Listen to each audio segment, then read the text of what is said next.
নমস্কার বন্ধুরা, welcome back to my channel Bhurivoj. ভুরিভোজের সকলকে স্বাগত জানিয়ে শুরু করছি আমার আরও একটা নতুন পর্ব। রথযাত্রা উপলক্ষে ভুরিভোজে আজকের রেসিপি পুরীর জগন্নাথ মন্দিরের অনুকরণে তৈরি 56 ভোগের অন্যতম মহাপ্রসাদ মহুরা। রেসিপিটা সম্পূর্ণ দেখার অনুরোধ রইল। রেসিপিটা বানানোর জন্য লাগছে মিষ্টি কুমড়ো। মন্দিরে বানানোর ক্ষেত্রেও এর খোসা ছাড়ানো হয় না, তাই আমিও খোসা রেখে দিয়েছি। লাগছে মিষ্টি আলু, পটল, এটাও খোসা সমেত নিয়েছি। লাগছে গাটি কচু, বরবটি, কাঁচা কলা, এটা হলুদ জলে ভিজিয়ে রাখা, ভেজানো ছোলা। এছাড়াও লাগছে আদা, সাদা জিরে, তেজপাতা, গোলমরিচ, হিং, গোটা ধনে, মৌরি,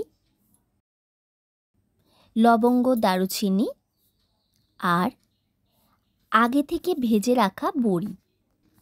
এখানে আমি বিউলির ডালের বড়ি নিয়েছি। এছাড়াও ঘি, কোরানো নারকেল আর গুড়। পুরীর মন্দিরে মহাপ্রসাদে চিনি ব্যবহার করা হয় না। এছাড়াও ফোড়নের জন্য লাগছে গোটা জিরে আর সর্ষে। এরপর সমস্ত মশলাটাকে একত্রে একটা বাটিতে নিয়ে নিয়েছি। এখন এতে তেজপাতাটা দিয়ে গরম জলে ভিজিয়ে রাখবো 15 মিনিটের জন্য। এরপর আমি এখানে স্টিলের পাত্র নিয়েছি, যদিও মন্দিরে এই ভোগ মাটির পাত্রে প্রস্তুত করা হয়, কিন্তু যেহেতু আমার কাছে মাটির পাত্র ছিল না, তাই স্টিলের হাঁড়িতেই এটা তৈরি করে নেব। তার জন্য জল দিলাম, সাথে ভেজানো ছোলাগুলো দিয়ে দিলাম। এখন 10 মিনিটের জন্য এটা সেদ্ধ হতে দিলাম। 10 মিনিট পর ঢাকা খুলে আরও কিছুটা জল যোগ করলাম। ছোলাগুলো 70 to 80% সেদ্ধ হয়েই গেছে। এখন এতে দিয়ে দেব হলুদ, সন্দক লবণ, ঘি আর ওই আগে যে মশলাটা বেটে নিয়েছিলাম সেটা। এটা কিন্তু পুরোপুরি মিহি হবে না, একটু দানা দানা থাকবে। এবার পরপর সবজিগুলো দিয়ে দিতে হবে। গাটি কচু, মিষ্টি আলু, পটল, কুমড়ো, বরবটি আর কাঁচা কলা।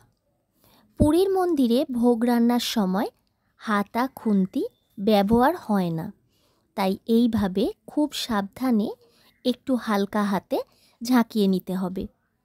তারপর ঢাকা দিয়ে লো ফ্লেমে রান্নাটা হতে দিলাম।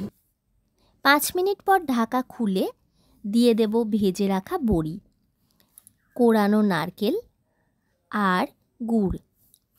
আবার একটু হালকা হাতে ঝাঁকিয়ে অন্য একটা জায়গায় ঘি দিয়ে জিরে আর সর্ষে ফোড়ন করে উপর থেকে ঢেলে দেব।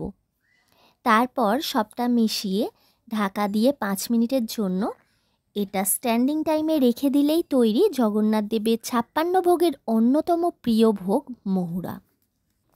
রেসিপিটা ভালো লাগলে অবশ্যই একটা লাইক করো, আর আমার চ্যানেলে যদি তুমি নতুন বন্ধু হও তাহলে প্লিজ আমার চ্যানেলটা সাবস্ক্রাইব করে পাশে থেকো। আজ তাহলে এই পর্যন্তই, টাটা।